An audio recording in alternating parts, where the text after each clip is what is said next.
fantastique. C'est fantastique. Ok. Ah.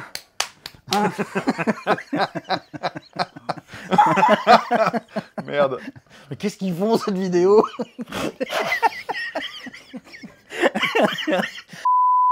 Salut à tous et bienvenue dans cette nouvelle vidéo. Comme d'habitude, on va vous présenter les films qu'on a vus au mois d'octobre 2024. Ouais. Tu en as vu combien, Franck? 13. C'est un chiffre qui porte bonheur ou malheur? Nous le verrons à la fin de cette vidéo. Si fin de vidéo il y a. Oh. Du coup, on commence par quoi? Tu commences par un film au hasard? Eh ben, je vais commencer par le premier film que j'ai vu au mois d'octobre. Très bien. C'est Lequel logique. est-ce donc? Joker, Folie à deux. Ah bah voilà, je l'ai vu aussi. Que tu as vu aussi. Ouais.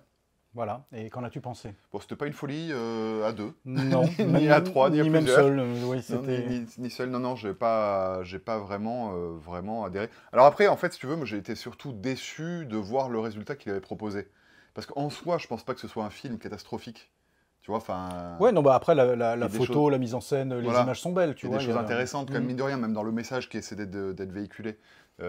J'ai beaucoup aimé l'intro, avec l'histoire de l'ombre et du personnage. Je sais pas si tu te rappelles, c'est en mode dessin animé au début, avec le Joker. Oui, exact. Qui, ce message, en fait, va être transposé tout le long du film jusqu'à un final, une conclusion de film, pour le moins inattendue. Je vais peut-être pas spoiler là, parce que peut-être que certains n'ont pas vu la fin de Joker 2. Mais je trouve qu'au moins ce message-là est cohérent tout au long du film. Mm. Après, je me dis qu'il y avait tellement mieux à faire avec ce sujet de départ, avec en plus la relation potentielle avec Harley Quinn, que bah, j'en suis forcément très déçu. Ouais, moi Vous en pensez je quoi? me suis assez ennuyé, je l'ai trouvé un poil long. J'ai trouvé que ça marchait pas, enfin tout le côté musical ne fonctionnait pas. Tu vois plus Lady Gaga que tu ne vois Harley Quinn au final. Tu vois, Ouais. Euh, Et les passages musicaux, d'ailleurs, tu parles de ça, ça fonctionnait pas, mais Joaquin Phoenix, c'est pas non plus un chanteur, tu vois. non, Et ça se non, non. ressent. Oui, Et c'est un peu oui, ça problématique, si tu s'entend. veux, parce qu'il y a beaucoup de chansons au final. Hein. Ouais, puis je trouve, enfin, je sais pas, je trouve que au final, il se passe pas grand-chose, quoi, Ouais. puisque c'est toute l'histoire de son procès, mais en fait, le procès est vite expédié. Et puis, ils vont te mettre des personnages emblématiques de l'univers Batman avec Harvey Dent. Mais en fait, pourquoi mettre Harvey Dent et pas Oui, quelqu'un ça sert d'autre au pas à final, grand-chose. parce qu'il sert strictement à Ouais, rien, ouais. quoi. Donc, on te convoque l'univers de Batman, mais sans véritablement l'exploiter. Donc, ouais, non. Mais moi, déjà, je suis pas un inconditionnel du premier, déjà, à la base. Donc, Moi, j'avais beaucoup aimé. ouais, moi, je bof. Et puis, Et tu vois, on parlait des chansons. Dans Emilia Pérez, par exemple, je trouve que les morceaux musicaux venaient accentuer l'émotion. ah oui, ça s'intègre Ça parfaitement dans le prolongeait. film. Là, Oui, en oui. fait, ils se servent des musiques pour faire passer des messages. Oui, puis c'est essentiellement dans des moments oniriques, dans les Oui. rêves Mhm. du Joker. Donc, techniquement, tu supprimerais tout. Enfin, tous ces moments-là chantés, tu obtiendrais un film déjà qui serait plus ramassé, moins long, et peut-être un poil mieux rythmé, peut-être. Au début, j'y ai cru, hein, parce que si tu veux, l'utilisation de la musique comme élément permettant d'évacuer une certaine frustration, une certaine colère, etc., ça faisait vraiment opposition au premier où en fait il évacuait ça avec le rire. Il y avait le côté où bah, quand il était malheureux, quand il voit quelque chose de douloureux, il rigolait.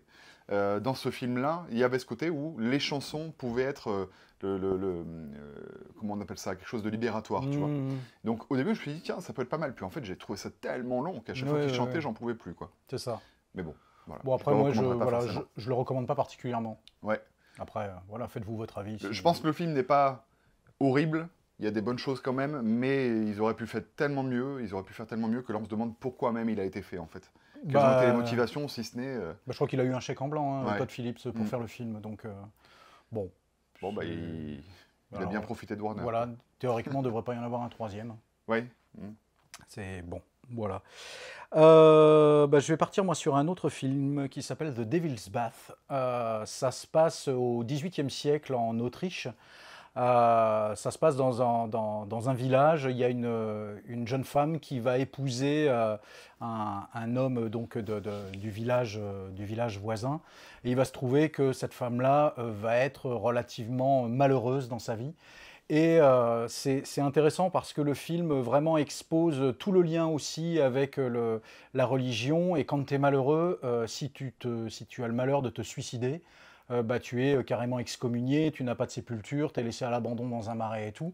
Et comme ils sont relativement pieux et fervents, si tu veux, Mhm. l'idée c'est vraiment d'avoir une sépulture pour rejoindre le paradis.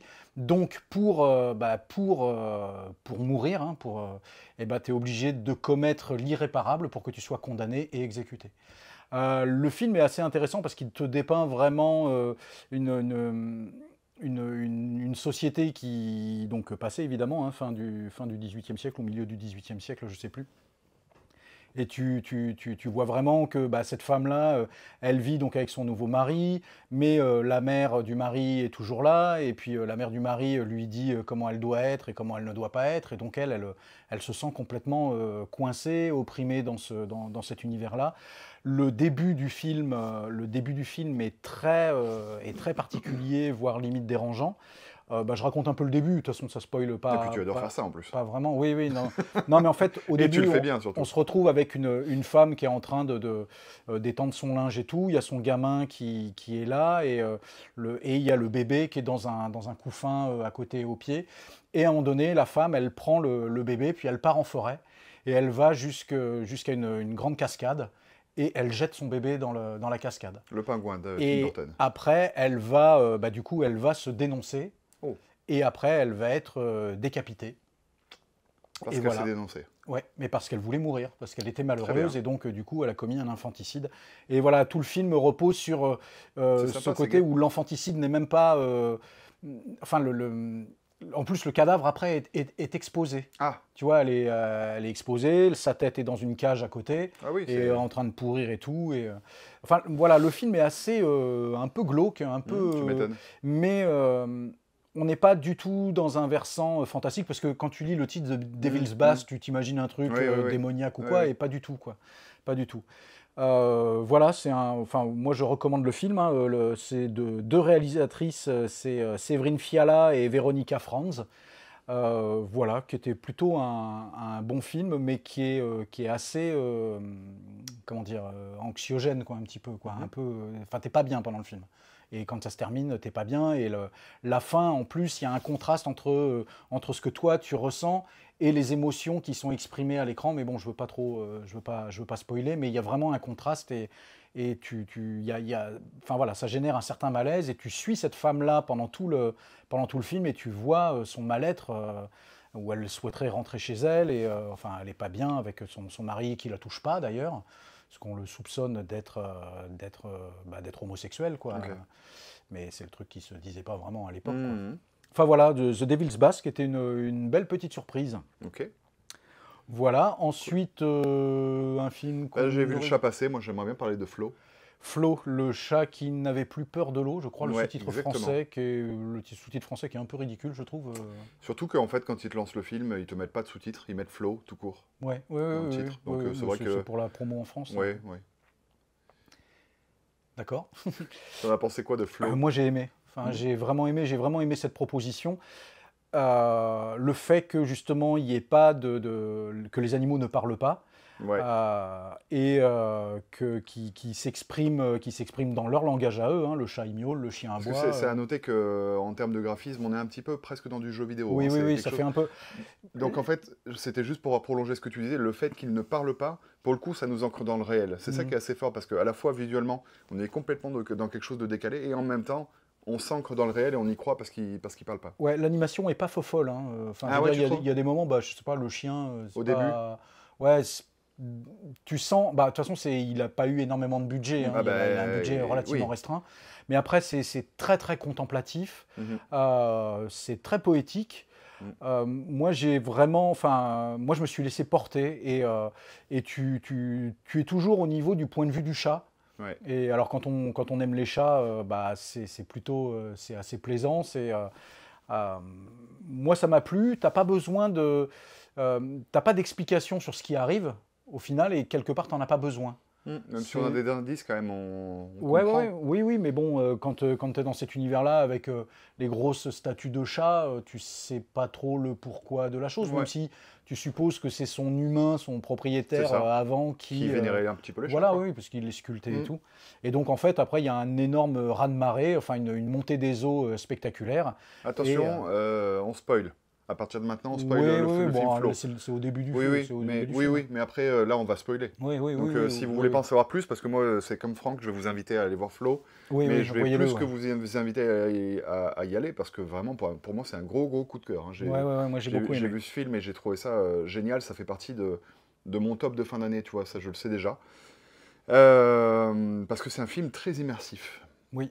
Ah Et, oui, et puis euh, au propre et, comme au figuré. et un petit peu à l'image de son graphisme, on se retrouve un peu comme dans un jeu vidéo, donc comme je le disais, et en fait on va explorer à la fois des lieux et des personnages qui vont venir se rajouter au fur et à mesure Enfin, des animaux, de ouais. l'histoire, des animaux, ouais, Mhm. effectivement. On va se retrouver avec un chat, effectivement, au début, puis au final on a une espèce d'arche de Noé, en quelque sorte, qui va venir récupérer quelques animaux. Et Ouais, il y a un ce chien, un qui est intéressant, capybara, c'est un que... oiseau, un lémurien. Ouais, c'est ça. C'est quoi comme Mhm. oiseau, d'ailleurs? J'ai pas su définir, moi, en voyant Non, moi non le plus. truc. Bah, tu sais, c'est comme l'espèce de baleine qui n'a de baleine au final que le nom. Oui, c'est pour ça que c'est à la fois ancré dans le réel, mais en même temps, il y a une petite touche de fantastique. D'ailleurs, Hmm. je vais te solliciter sur un truc après. Il y a un truc que j'ai pas très bien compris.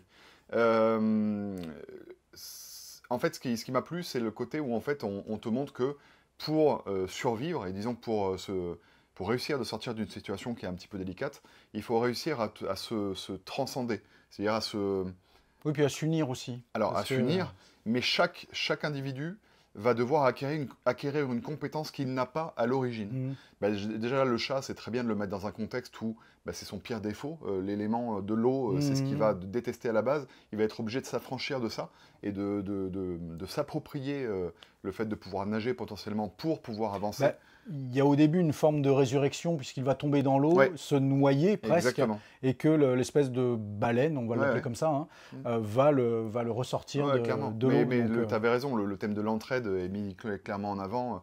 On voit qu'il y a des jugements qui sont faits par hmm, rapport à ça, par rapport à d'autres animaux notamment. Mais voilà, chaque animal va avoir un peu un rôle un peu fonction chaque avec animal. chaque animal, effectivement, merci, va avoir un rôle un petit peu fonction. Donc, je pense à l'oiseau qui se met à naviguer en tenant la barre. Enfin, voilà, je trouve que c'est des choses où en fait on montre qu'on est obligé d'avoir cette intelligence Hmm. en fait pour s'habituer à toute situation. On est capable de survivre si on devient plus intelligent, mais surtout si on se surpasse, on se surélève Hmm. un petit peu. Et ce message-là, moi, je le trouve magnifique dans le film. Et bah, j'ai trouvé qu'il y a des scènes hyper émouvantes. Le moment où l'oiseau, justement, va défendre le chat, Mhm. tu Mhm. sais, et il est rejeté par les autres oiseaux, Ouais, il se fait ouais, briser ouais. l'aile, tout le bordel. Hmm. Et puis la fin, t'en as pensé quoi de cette fin où on voit la baleine qui est échouée et le chat qui commence à partir en courant, puis qui finalement Ouais, refait marche s'arrête à la arrière, baleine, puis va devant la flaque. il y a un échange de Alors il y a une regards. échange de regard avec la Ouais. baleine, et puis après il se positionne devant la flaque, il se regarde, il regarde son reflet, et là t'as tous les autres animaux qui viennent à côté de lui, et le film se termine comme ça. Hmm. J'ai trouvé ça très très lourd de sens et très émouvant, pour le coup. Alors, tu l'as compris comment, toi, cette fin? Parce qu'en Je fait, suis pas sûr. Enfin, on voit toutes les biches, les cerfs qui partent en courant. oui, Donc, alors clairement, est-ce que c'est une nouvelle bah oui, inondation qui arrive, pour donc moi, c'est c'est... une forme Ouais, de cycle, tu ouais, vois pour moi, c'est clair. T'as hmm. la première vague est Oui, moi passée, je m'attendais à ce qu'il y en ait une t'as autre, la tu deuxième vois. qui arrive. Ouais, ouais. Et en fait, j'interprète le fait il commence à se barrer en courant. Genre, Hmm. il a compris parce qu'il a vu les biches Ouais, partir. bah oui, il Donc, il se dit, apprend. bah, moi aussi, je me sauve parce que l'eau arrive, tu vois. Hmm. Et il voit la baleine et il préfère se dire, non, je préfère encore une fois, comme dans tout le film, porter assistance. Bah, oui, alors il y a un échange de bons procédés, puisque la baleine l'a sauvé déjà Oui. au départ. Est-ce que lui, il serait pas là pour essayer de sauver la baleine? Sauf que si la flotte arrive, Ah, mais la ça, baleine pourrait la ah, mais sauver ça, à c'est nouveau, quoi. oui, mais enfin, c'est aussi un petit suicide, je trouve, cette fin. Ils préfèrent être unis tous ensemble, à se regarder dans ce miroir que va être la flaque d'eau, si Ouais, tu veux, ouais. et se dire, on est heureux parce qu'on est ensemble, quitte à y laisser leur peau, parce que c'est ce qui risque de se passer, hein, parce Oui, oui, que oui. voilà, il y a une deuxième vague qui arrive, plutôt que de Par contre, partir imagine, ouais. individuellement pour essayer de sauver sa peau. J'en ai les frissons rien que d'en reparler, tu vois. Mais, et je sais pas si t'as vu, mais il y a une scène post-générique. T'as cette fin-là, Oui. t'as le générique qui se lance, et après, on voit tout inondé d'eau, avec la baleine qui a survécu. Alors, je sais pas si je suis resté jusqu'au bout. Parce que je suis allé le voir 2 fois, Ah figure-toi. oui, oui, Et la d'accord. première fois, je l'avais pas vu. Et la D'accord. deuxième fois, je suis resté jusqu'après le générique, et ils te mettent ça comme scène. D'accord, ok. Tu vois l'eau qui a submergé toute la Terre, et tu vois la baleine qui, elle, est toujours en vie. Donc le chat, clairement, c'est là que tu comprends que c'était un suicide, quoi, tu vois. Mais, Pas un enfin, un suicide, suicide. non, plutôt Non, un pas un accident, suicide, mais quoi. un choix de rester en groupe. Hmm, hmm. Mais tout en sachant que ce choix allait potentiellement le... Enfin voilà, c'était un choix dramatique. Il y a un truc que j'ai pas compris, tu vas me dire ce que tu en as pensé, toi. À un moment donné, il y a une espèce de tour qui est vraiment très très Oui, haute, tu oui, sais. oui, avec Et l'oiseau qui... ils veulent à tout prix aller à ce sommet. Et effectivement, il Bah, monte, alors, il monte, il monte. il monte pour essayer de retrouver l'oiseau, puisque l'oiseau avait été Ouais, laissé derrière ouais, et que ouais. le Et bateau l'oiseau, allait plus loin. lui, il a comme s'il avait un but, tu vois. Donc Oui, bah, il y va. l'oiseau, il est là pour peut-être pour mourir Mais alors, et c'est donc la du question, coup il y a une ça. Une espèce fois qu'il est en d'élévation haut, alors ce qui est spirituelle. rigolo, c'est que en haut de cette espèce de plateforme, t'as comme un peu dans les les jeux vidéo, tu sais, un espèce de cheat code, Ouais, enfin, je sais pas, de vortex là qui ouais, se. tu sais, ou un truc où à partir du moment où tu franchis ce point-là, limite, tu peux mourir après, ça revient à ce point-là. Enfin, je l'interprète, Un je point de sais pas. sauvegarde, ouais. Ouais, un point de sauvegarde. Je sais pas trop comment l'interpréter, mais on voit qu'il y a des gouttes d'eau qui commencent à s'élever. Mhm. Il y a comme une espèce d'aurore boréale. Et l'oiseau monte dans le ciel comme s'il décédait. Ouais, ouais, enfin, Tu l'as interprété comment, toi? il s'en va et le chat monte aussi. Et en fait, l'oiseau lui fait comprendre que lui, c'est pas son heure, quoi. Tu Donc il penses que doit. ça symbolise sa mort, tout simplement? Bah, moi, je l'ai perçu comme ça, oui. Ouais. Puisque de toute façon, on le revoit plus Ouais, j'ai après. pas trouvé d'autres Donc, explications non plus, bah hein. oui, non. Je pense que. Après, oui. Alors, il faut voir le film. Il faut pas se focaliser sur le comportement réaliste des animaux. Mm. Parce que même s'ils sont très proches du comportement Mm. d'un chat, d'un chien ou quoi, ils ont quand même des attitudes. Enfin, je veux dire, un oiseau qui pilote un bateau. Oui, mais c'est ce que je t'expliquais, c'est ce que je trouve génial, c'est que ils sont obligés de se surpasser pour survivre. Mm. Et donc on se dit que potentiellement, rien n'empêche de faire ce mouvement-là. S'il comprend Ouais, ouais, ouais. qu'en faisant ça, ça bouge, alors ça va vite, tu vois. Mm. Mais mine de rien, les animaux sont intelligents aussi. Ouais, ouais, Et ouais. moi, les interactions qu'il y a eu entre les animaux, genre c'est quoi l'animal qui apprend à nager au chat? Une espèce de... Le capybara, là. Ouais, Oui, l'espèce de gros rongeur. ouais. Ouais. Le rongeur là, Le qui capybara, ouais. apprend à nager au Ouais, chat. ouais. Enfin, rien que ça, je me suis dit, le chat, il le voit, il comprend, donc Mm. il essaie d'imiter, mais ça me semble réaliste au final, tu vois. C'est rapide, Oui, oui, oui, mais oui, oui, oui, c'est très c'est rapide. réaliste. Ouais. Enfin, c'est pas impossible. Les chats peuvent nager, je pense, si... Et moi, enfin, j'ai vraiment aimé ce film pour la proposition qu'il faisait justement. Déjà, le fait que ce soit sans parole. Ouais. Je vais enchaîner sur un autre film en même temps parce que, en fait, je vais parler du Robot Sauvage. Ouais. Tu l'as vu, le Robot Ouais, je l'ai Sauvage? vu, ouais. Et en fait, la toute première bande-annonce du Robot Sauvage te vendait un truc comme ça, sans parole. Mhm. Et très vite après, les animaux Oui. se mettent à parler Oui. et Oui. tout ça. Et donc, moi, j'ai aimé Flo parce que j'avais été aussi peut-être quelque part frustré par le Robot Sauvage Mhm. qui dans cette première bande-annonce-là, te vendait ce truc-là Je comprends. et qui, au final, ne te le vend pas du tout. Mhm. Parce que moi, j'ai été déçu par le Robot Sauvage parce que il se mettait à parler et tu te retrouvais dans un Disney quelque part. J'ai tu vois. confondu, quand tu dis le robot sauvage, j'ai confondu avec mon ami robot, j'étais en train de penser à ça. Ah oui, non. Oui, Mais non. ok, rien à voir. Je l'ai pas vu, le robot Ah, sauvage. t'as pas vu le Robot Non, non. Sauvage.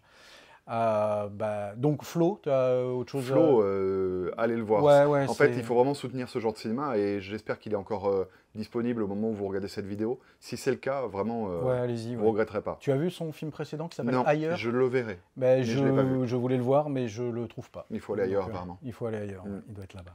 On Et enchaîne ben, avec ouais, quoi? le Robot Sauvage, du coup, Ah, bah, vas-y. très vite fait.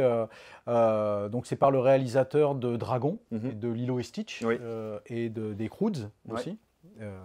Bref, il en a fait d'autres. Euh, j'ai trouvé la première moitié assez intéressante, puisque, en fait, c'est un robot qui se retrouve échoué sur une île. Mhm. Et en fait, il va apprendre à s'adapter, il va imiter les animaux qui l'entourent. Genre, il y a la marée qui monte, il est au pied d'une falaise, et il essaie de monter, mais il glisse, et puis il voit un crabe qui se met de travers et qui arrive à grimper sur la falaise. Donc, il va imiter le crabe et il va remonter Ok. sur la falaise. Et après, il va entendre les animaux qui, au départ, vont avoir peur de lui, et puis il va entendre les cris des animaux. Et son logiciel interne, je sais pas, permet de décoder les cris des animaux. Et en fait, après, il parle avec eux, quoi. Et Mhm. donc, du coup, ils se mettent à parler comme si... Tu sais, ça fait un peu comme dans le 13e guerrier, Oui. où il entend les langues étrangères, puis d'un Ouais, coup, ouais, après, ouais. tout le monde parle la même langue, quoi, tu Mhm. vois. Donc, et où, justement, le robot sauvage, en fait, initialement, il s'écrase sur une île, et en s'écrasant, il va tuer des œufs, sauf un, Un et petit il poussin. tue ouais, et puis il tue les parents en même temps. Enfin, D'accord. je veux dire, tout est écrasé. Et un espèce de, oui, un oisillon qui va, c'est une oie, c'est un Mhm. oison, et il va essayer de l'élever, quoi. Mhm. Donc, au départ, je trouve ça plutôt intéressant, justement, comment une intelligence artificielle, quoi, un robot s'adapte à son environnement, un environnement qui est complètement sauvage et qui s'intègre plutôt bien. Et alors, c'est pas C'est vrai sans qu'au mal, final, on mais, est un petit peu dans la même thématique, hein. C'est-à-dire qu'il est obligé de surpasser sa fonction oui, initiale voilà, c'est ça. pour pouvoir survivre. Ouais. Ok. Sauf que voilà, il y a la deuxième partie où il y a les concepteurs du robot qui viennent le chercher, quoi. Ah, ok. Et où là, ça vire dans un peu du... Enfin, il y a du conflit, tout ça, c'est un peu plus spectaculaire, mais où du coup, ça rend le film peut-être un peu moins intéressant et moins poétique qu'il l'était dans sa première partie. Et alors, je sais qu'il est prévu qu'en 2026, il y a un Robot Sauvage numéro 2. Ah, Donc voilà, mais parce que en fait, à la fin, bon, je spoil, hein, mais à la fin, il part et il dit je reviendrai, quoi, tu sais, un peu à la façon District 9, sauf que District 9 n'est toujours pas revenu. Mais là, celui-là, il reviendra probablement en 2026, quoi. Donc, enfin, j'ai vu ça en tout cas sur IMDb. Donc voilà, donc le Robot Sauvage, c'est pas, enfin, si vous avez le choix à voir, enfin, entre deux films d'animation, allez plutôt voir Flow. Déjà parce que c'est une proposition qui est relativement Singulière, ouais, singulière, ouais, nouvelle. Mhm. Et non, enfin voilà, que le Robot Sauvage, bah, toute la deuxième moitié, il n'y a rien que tu n'aies pas déjà vu ailleurs, quoi. Et du coup, bah, tu te désintéresses assez vite de la chose. Enfin voilà, Ok. le Robot Sauvage. T'as vu, nous sommes 3 aujourd'hui à faire cette chronique, Franck. Oui, c'est vrai. Hein? Il veut peut-être donner son avis sur Flo. Et ben, il a travaillé dedans.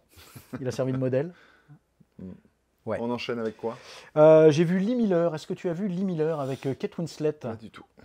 C'est l'histoire d'une photographe qui bossait chez Vogue et qui va vouloir aller prendre des photos au moment du conflit de la Seconde Guerre mondiale, quoi. Elle est Ok. sur place et donc et puis elle va découvrir toutes les horreurs de la Ouais, bien guerre. sûr.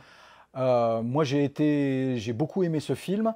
Peut-être parce que aussi tous les films qui portent sur la Seconde Guerre mondiale m'intéressent assez. Je trouve que Kate Winslet est très très, enfin c'est une excellente actrice, quoi. Moi, j'aime vraiment beaucoup.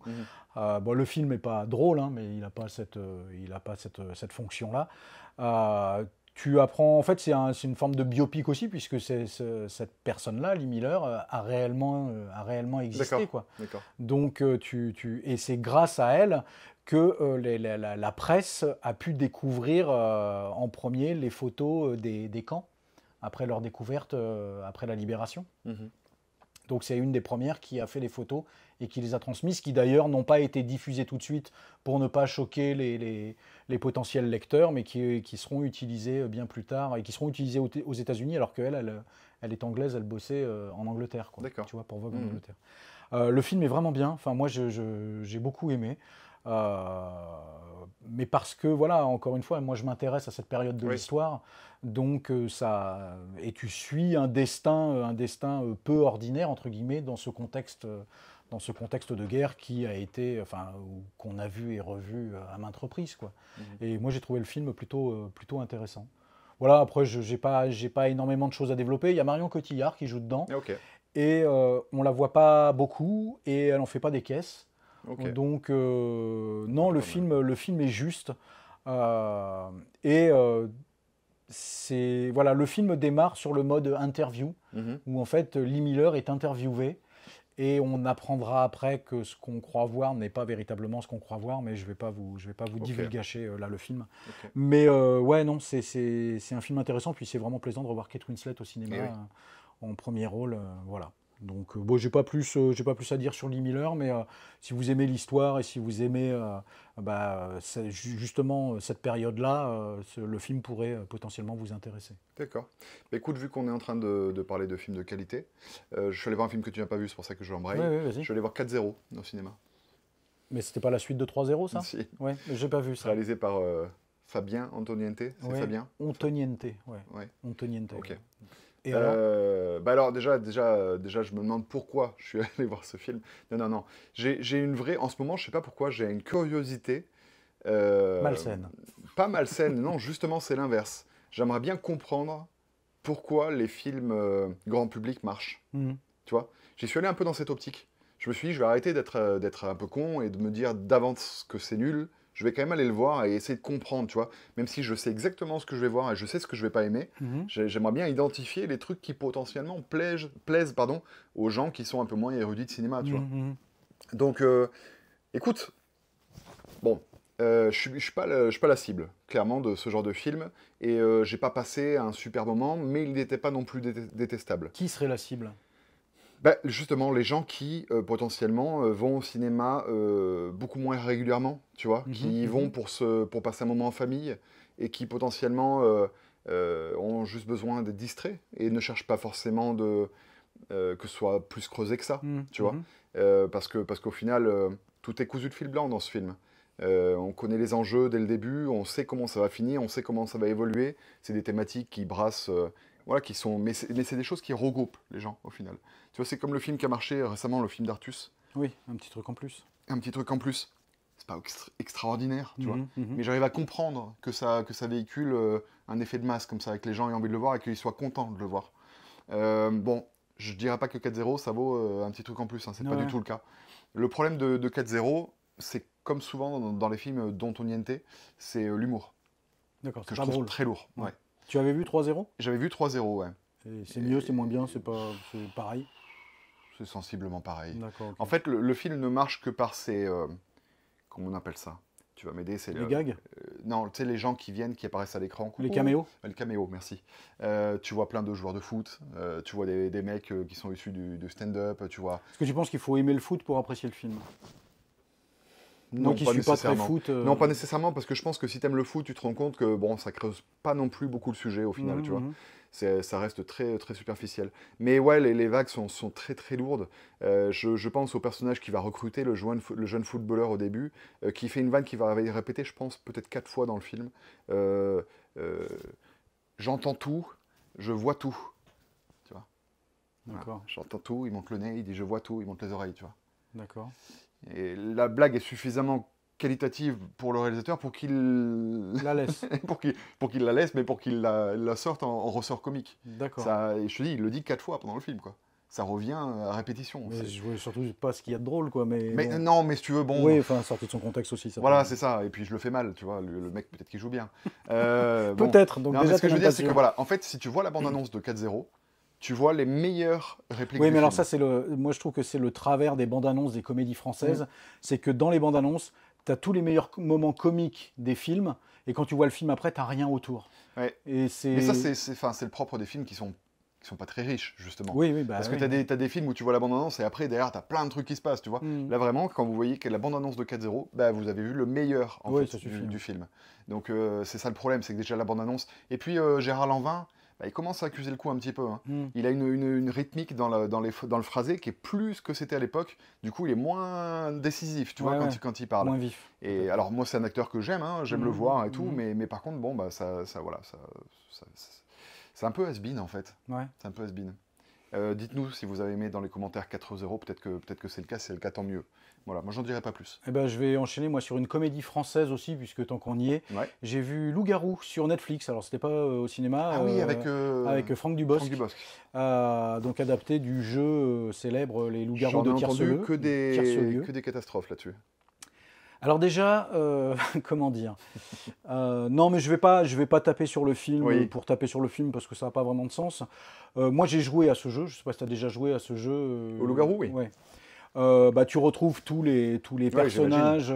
Moi, je trouve que ça se laisse regarder. Vraiment, ça se laisse regarder.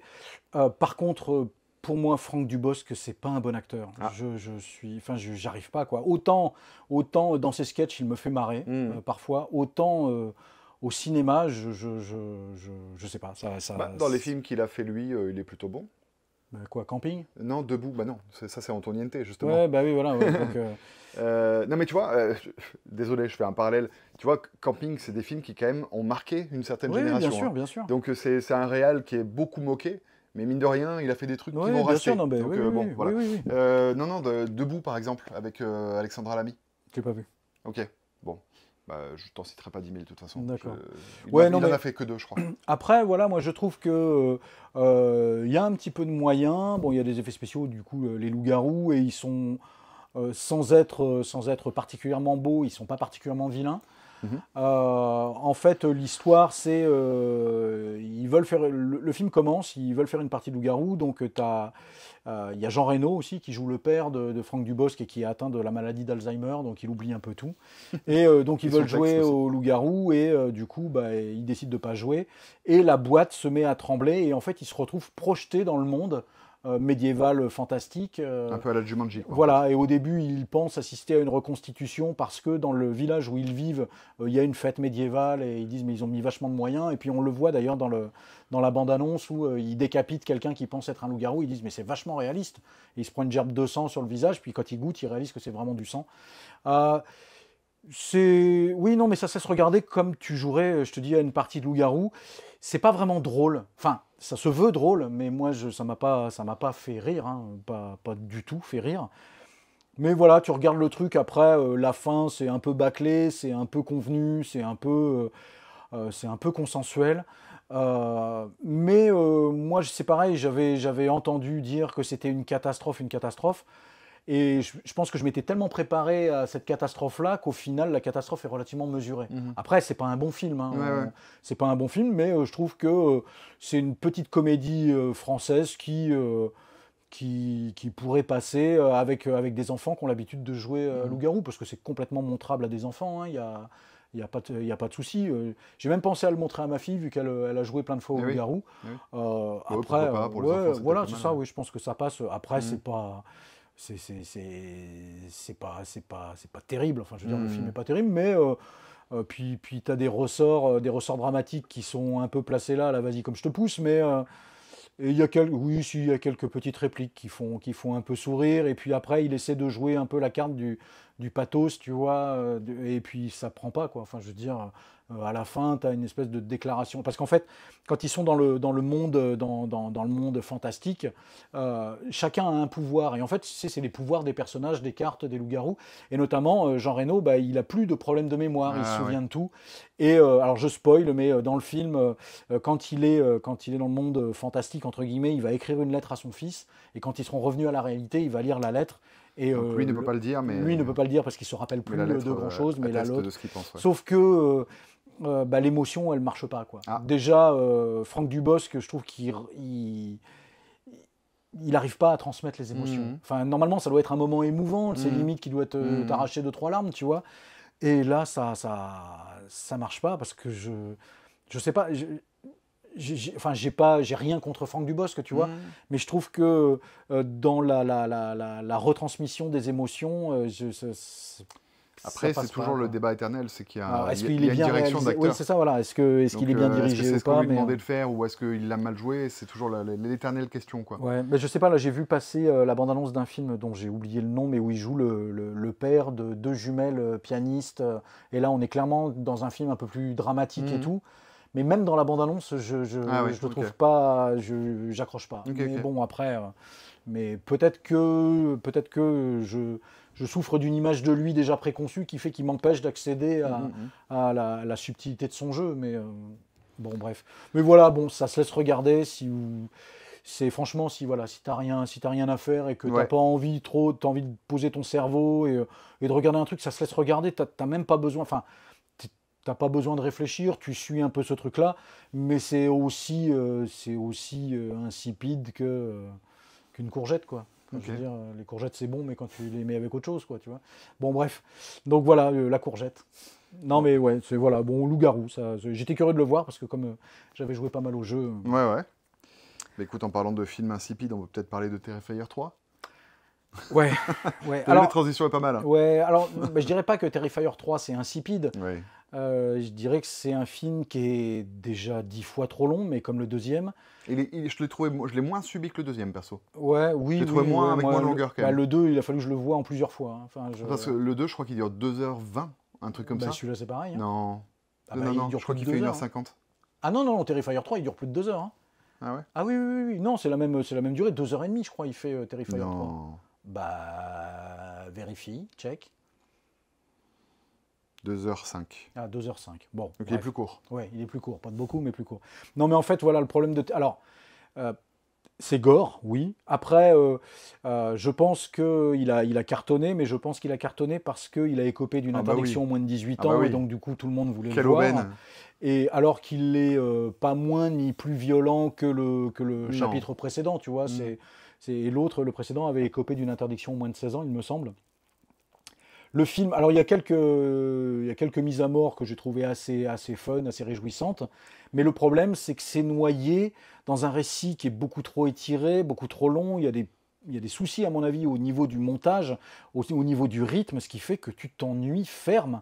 Et même quand les scènes violentes arrivent, ben, leur caractère potentiellement jubilatoire tombe presque à plat, quoi. Ouais. Moi, il y a deux mises à mort qui m'ont plu. La douche, Il y a la douche, évidemment, avec la tronçonneuse. c'est la seule, moi, qui me marque. Si, moi, celle avec où il se fait le gars les deux gars là qui sont là pour démolir la maison là, et le mec se fait éplucher comme une banane, là, Ah oui. arracher la peau du Mm. crâne et tout.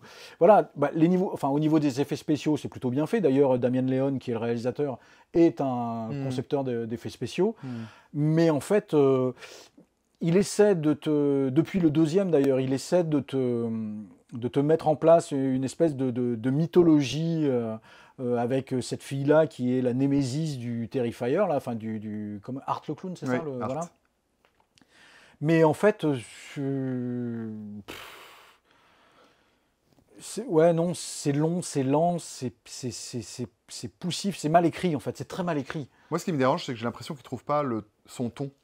Oui, c'est ça, Ça peut être drôle, mais ça ne l'est pas. Non. Parce que quand en fait tu vois Art qui dépaisse ses victimes, il y a un côté décalage qui. Enfin, les gens ont ri à la fin, Mm. un tout petit peu. Tu vois? Genre, il y a un côté. Mais en fait, le film aurait pu être une grosse poilade. Ouais, mais non, ça ne l'est pas, quoi. Et ça ne l'est pas. Et alors, c'est pas du tout angoissant. Parce Non. que ça s'ancre Non. pas dans le réel. Non, bah non. Que ce soit en termes de décor, de luminosité, d'ambiance, tout ce que Bah, tu veux, ça s'ancre absolument pas dans le réel. il essaie de poser une ambiance au tout début, tu sais, quand tu as la famille, là, Oui. avec le gamin qui veut voir le Père Noël, là, puis, Mm. mais en fait, je trouve qu'il maîtrise pas du tout sa mise en scène et que pour installer la tension, ça ne fonctionne pas. Mm. Et puis toi, bon, tu vas voir ce film-là pour voir les mises à mort, mais en fait, au regard de la durée du film, bah, il y a trop peu d'éléments réjouissants qui font que Oui. tu... Et puis la violence n'a pas de conséquences. Genre, le mec il se fait broyer la main, il va utiliser sa main 2 secondes après. Tu sais, il y a plein de choses comme ça. Je sais pas si t'as relevé, toi. Mm. En fait, tu te rends compte que ouais, t'as un mec qui se fait.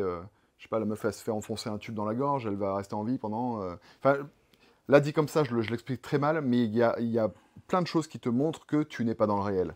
Ah oui, non, mais bah, non, de toute façon, en fait, il prend une tournure fantastique mais clairement à la fait, fin déjà. à En partir plus, du moment, donc, moi ça me dérange pas ça, si tu oui, veux. oui, non, mais bien À sûr. partir du moment où tu assumes que bah, ton film c'est what the fuck, ben je sais pas, propose un truc à la Braindead où c'est vraiment, où pour le coup tu assumes le côté complètement méta du film et tu vas dans l'horreur gore mais aussi dans le rire, tu vois, à ce Ouais, compte-là. ouais. Enfin je sais pas, moi je trouve que vraiment il y a un problème de ton et je l'ai jamais trouvé entre le premier et le troisième film.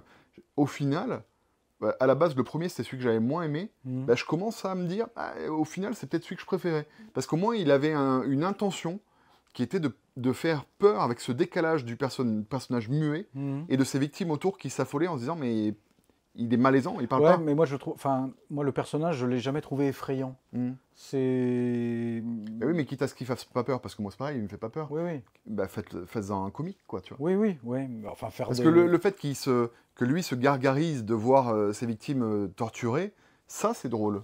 Enfin, Mm. mais il en joue pas, en fait, il en joue très peu. Oui, puis bon, après, il y a quelques éléments qui arrivent et tu comprends pas ce que ça fait là. Tu comprends... pour moi, il y a des gros soucis de montage et gros soucis de rythme. Tu regardes le truc, mais même, enfin, je sais pas après si on n'est pas aussi blasé du fait qu'on ait vu beaucoup de films d'horreur, beaucoup de films très violents. Euh, Là, enfin, je te dis, je m'attendais au moins à minima à me marrer. Et même Non, là, je vais t'envoyer sur. Je vais te renvoyer la balle par rapport à un truc dont tu vas pouvoir parler, parce que moi j'en ai déjà parlé sur la Oui, chaîne, mais tu dis, je sais pas si on n'est pas blasé des trucs violents. Il y a le film de Substance qui est sorti, oui. qu'on a critiqué sur la chaîne, hein, vous pouvez aller voir la vidéo. Euh, Tu t'es senti blasé quand tu as vu ça? Non, non, non, ah bah non. Donc Bon, c'est la preuve oui. qu'en te faisant du gore, Oui, non, mais on bien, peut non, te non, mais surprendre. non, mais c'est un souci d'écriture. Voilà. Le film a un réel souci d'écriture. Mm. Donc, et il y a le quatrième qui se prépare. Oui, là. bah forcément, C'est- ça c'est- va bah, faire un de toute façon, carton, oui, il va oui, en avoir 15. Mais, bah oui, mais je trouve que, en fait, même moi, dans ma tête là, je confonds les deux, enfin le 2 et le 3. C'est les mêmes, ouais. C'est Oui, c'est la exactement même la même bouillie, chose, ouais. quoi. Et, ouais, c'est pas. Enfin, pour moi, c'est pas effrayant. Après, il y a des gens qui ont été effrayés, hein, Ah visiblement, bon? par Terrifier 3. Ah ouais? Mais moi, non, c'est long, quoi. C'est long. C'est long. T'aurais qu'une envie, c'est de couper tous les passages où il se passe pas grand-chose, de condenser les mises à mort, et puis voilà, foutre de la bonne musique, du bon métal derrière. Le troisième est peut-être le plus maîtrisé en termes de consistance. Bah, il a plus de moyens déjà. Aussi. Ouais, bah, peut-être que ça joue, ouais. Mais bon, je le conseillerais pas vraiment. Non, non. Mais bon, tu veux parler en quelques mots de Substance, du coup? Ouais, alors vite fait, The Substance, donc je l'ai vu. Effectivement, je l'ai trouvé plutôt léché en termes esthétiques. Après, moi, j'ai quelques soucis avec le film sur des ressorts scénaristiques que je suis pas sûr d'avoir compris. C'est-à-dire que quand tu as ce dédoublement-là, normalement, la femme est censée vivre, Demi Moore est censée vivre une expérience en étant plus jeune. Sauf que tu as vraiment l'impression qu'il y a une dissociation entre ces deux personnages, puisque l'une ne sait pas ce que l'autre fait. Elle le ressent. Elle le ressent et elle le vit au travers, parce que quand il y en a une qui mange un truc, ça sort dans le corps de l'autre. Oui, non mais ça sort, mais elle est spectatrice de ça. Ah oui, oui. Je veux dire, elles ne savent pas ce qu'elles vivent. Enfin, moi, il y a un truc qui m'a gêné, par exemple, c'est Demi Moore, elle a véritablement une dent contre Dennis Quaid, qui l'a virée et tout.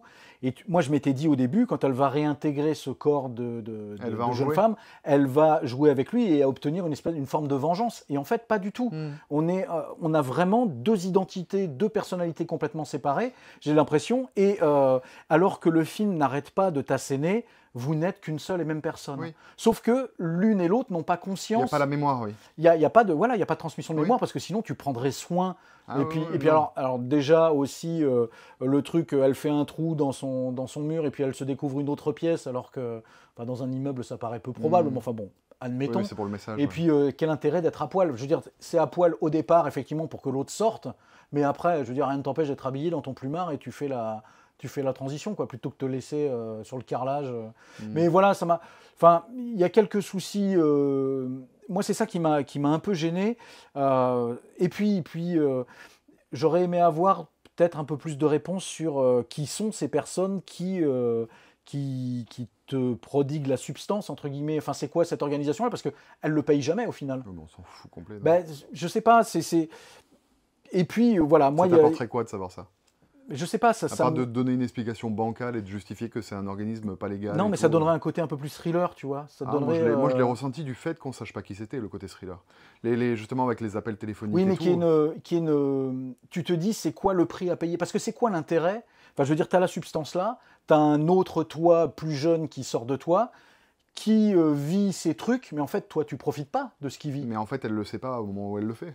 Oui, mais d'accord, mais sauf que c'est quoi l'intérêt du truc? Parce qu'elle pourrait se dire... On lui promet un rajeunissement. Oui, non mais c'est même pas elle qui rajeunit, oui, mais ça, c'est une autre personne. Oui, mais ça, elle le sait pas. Oui, mais elle le voit vite quand l'autre, elle réintègre pas tout de suite et qu'elle a le doigt de travers. À un moment donné, tu as envie d'arrêter, quoi. Enfin, tu te dis, tu n'as aucun bénéfice à ce que l'autre, à travers ce que l'autre vit.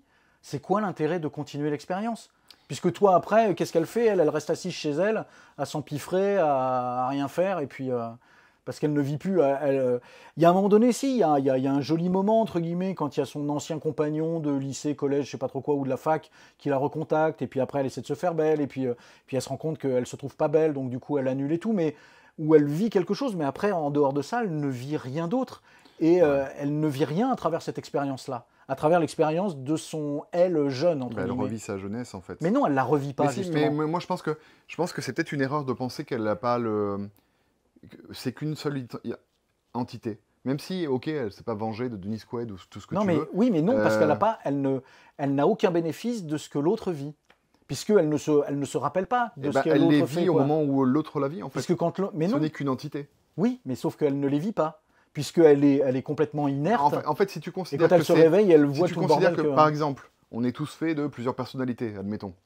Tu as un côté rageux, tu as un côté joyeux, machin, etc. C'est son côté dynamique, vivante, tout ça. Enfin, c'est une partie d'elle, la jeunesse qu'elle avait perdue. Oui, non, mais j'ai bien compris. C'est elle. C'est elle. Non, c'est une copie d'elle. Mais c'est pas elle. Qu'est-ce qui te prouve que c'est pas elle? Mais parce que je te dis, il n'y a pas cette conscience. Mais ils n'en ont pas joué dans le film, mais t'en sais rien qu'il n'y ait pas ça, en fait. Il n'y a rien qui te dit qu'il n'y a pas ça. Il devrait y avoir... Enfin, si, il y a des choses qui te... Parce que si c'est toi, tu as un minimum t'essaies d'entretenir ton toit et tu essaies d'en prendre soin, donc tu respectes cette espèce de chrono, enfin de temporalité là. Ouais, sauf que elle jeune veut rester en permanence. Oui, donc, mais bon après, oui, mais elle devrait connaître les règles dès le départ. Au début, tu as vraiment l'impression, enfin je veux dire quand elle sort et qu'elle se regarde dans la glace, tu as vraiment l'impression que c'est Demi Moore qui se regarde à travers ce corps jeune. Oui. Sauf que très vite, ça, tu le sais plus. Mais moi, ça me choque absolument pas. Et moi, j'aurais aimé savoir ce que les personnages pensent, en fait. Parce qu'on les voit agir, mais on ne sait pas ce qu'ils pensent, comment, enfin, ce qu'ils pensent à travers cette expérience-là, à travers le fait de se retrouver plus jeune et tout ça. Enfin, bah, ça rejoint, ils sont caractérisés par leur physique. C'est-à-dire que ça rejoint un petit peu le film La Mouche de Cronenberg, où le personnage... La Mouche était quand même mieux. Mais, ah, bah, je sais pas... moi, je suis déjà plus ramassé, parce que celui-là est quand même long. En évoluant, en mutant, le personnage changeait de personnalité aussi. Je suis d'accord. Bah, c'est exactement le même propos, en fait. C'est-à-dire qu'à partir du moment où tu as retrouvé la jeunesse, tu réfléchis plus comme avant. Tu vis des choses différentes et tu ne réfléchis plus comme avant. Elle a changé de personnalité en changeant de physique. Et... c'est la question de est-ce que l'être, est-ce que le corps et l'esprit sont dissociables ou non. C'est vraiment la question que pose le film. Mais je pense que tu te poses un peu trop de questions là, quand même. Bah, je sais pas, enfin moi c'est des questions, non mais c'est quand je l'ai vu, j'ai plutôt aimé et tout ça. Oui. Et en fait c'est avec le temps où tu te poses des questions. Après ça vire dans le grand guignol à la fin avec cette espèce de créature à la Elephant Man. Sur la scène et tout, puis on vire vraiment dans le grand guignol, ça m'a fait penser à Street Trash, moi, tu vois. Bon, mais voilà, après, la proposition, je la trouve sympa parce qu'on voit pas ça souvent dans le cinéma français, quoi. Et puis, je suis curieux de voir quel sera son prochain film. Ah bah oui. Mais moi, je temporise, je crierai pas au chef-d'œuvre comme vous avez crié un peu au chef-d'œuvre. Moi, plus j'y repense, plus je me dis que c'est maîtrisé de bout en bout, quoi. C'est vraiment très très fort de faire ça en deuxième long métrage. Moi, je trouve que, enfin, je sais pas, ça mériterait plus d'approfondissement dans l'écriture. Mais ah putain, tu sais, je t'invite à regarder des analyses sur le film où tu verras que absolument tout est réfléchi. Genre, par exemple, des détails à la con, mais tu vois, quand elle va chercher son enveloppe là où tu as toutes les boîtes aux lettres blanches et tout, elle a un imperméable jaune, juste pour représenter l'œuf. Tu vois, tout est blanc autour d'elle, elle, c'est la tache jaune au milieu et tout. Mais en fait, il n'y a pas un plan où c'est pas réfléchi. C'est hallucinant à analyser. Tu te dis, mais tout a été réfléchi du début. Il y a une vraie qualité formelle au niveau de l'image et tout ça, de la mise en scène. Ça, j'ai rien à dire. Moi, c'est plus sur le fond, sur l'histoire. Je trouve que bon, mais bref, voilà. Après, c'est. En tout cas, oui. Moi, je pense vraiment que c'est un film à revoir et potentiellement. En voyant les analyses qui sont faites sur le truc, te dire, ah bah ouais. Bon, après, voilà, c'est bien dérangeant aussi, hein, par moment, parce que Demi Moore, elle a quand même 61 ans, hein, donc elle les porte bien, elle les porte plutôt bien, quoi. Très jolie. Donc, non, mais voilà, bon, voilà, moi je voulais le voir, je l'ai vu, je suis content. C'est une belle proposition, quand même. C'est une proposition intéressante. De cinéma français, c'est cool. Ouais. Qu'est-ce que j'ai vu alors je vais passer très vite sur un film, on en avait parlé dans le dernier podcast, c'est l'histoire de Suleiman, parce que je l'ai vu au mois d'octobre. Ouais. Donc voilà, l'histoire de ce migrant qui cherche à obtenir des papiers pour être résident en France. Je vais pas vraiment développer, c'est un très chouette film qu'il faut soutenir, qu'il faut voir, sachant qu'effectivement cet acteur qui n'est pas acteur n'avait toujours pas sa situation régularisée au moment du film, et puis je crois même que sa dernière demande avait été refusée aussi, donc on suit ce parcours-là, et ce que je disais, c'est que moi je le mettrais en diptyque avec Moi capitaine de Matteo Garonne, justement, où on voit vraiment tout ce périple du départ du pays d'origine, toute cette traversée de l'Afrique pour aller accéder jusqu'à la Méditerranée, qui est déjà un vrai parcours de combattant, où il y en a beaucoup qui n'atteignent pas la Méditerranée, qui meurent avant, et après, c'est comment ça se passe après, une fois en Europe, et toutes les difficultés que ça génère aussi dans cette difficulté à s'insérer et à essayer de résider dans le pays qui est censé t'accueillir, quoi. Mais bon, mais voilà, non, mais le film après il est vraiment très très bien, très très bon. Je vais pas développer puisqu'on en avait parlé dans le podcast, donc c'est l'occasion, voilà, c'est l'occasion d'écouter le podcast. Tu sais que on était sur la première semaine de diffusion, 17e sur 200. Non, je sais au niveau pas. des podcasts ciné. Bah, c'est une très très bonne nouvelle. Mais où? Bah, sur les plateformes de streaming, De podcast. de podcast. Sachant qu'en plus, déjà, il faut être sélectionné pour faire partie des 200, donc c'est une très bonne nouvelle. D'accord. Donc merci à Ben vous. ouais, Et regardez-les. n'hésitez pas à noter quand vous écoutez le podcast, hein, mettre une 5 sur 5 par exemple. Ça peut être Ouais, une mais bonne alors, idée. oui, mais sur toutes les applis de podcast, tu peux. Je pense, ouais. Ok, je vais enchaîner avec un petit film de Ali Abbasi qui s'appelle The Apprentice sur la jeunesse de Donald Trump. Tu l'as oui. vu? Non. Et c'est Sebastian Stan qui joue le rôle de Donald Trump. C'est celui qui jouait dans Captain America, le soldat de l'hiver, là, qui jouait Bucky, c'est ça? Oui, oui. Je m'en fiche. Oui, oui, non, mais je suis d'accord. Non, c'est peut-être pas ça, je veux dire, j'en sais rien en fait, désolé. Mais c'est bien son nom, Sebastian Je sais Stan. pas. Il me Oui, semble, oui, oui, il me oui. semble que c'est ça. Je l'ai trouvé vachement convaincant dans le rôle de Ouais. Trump.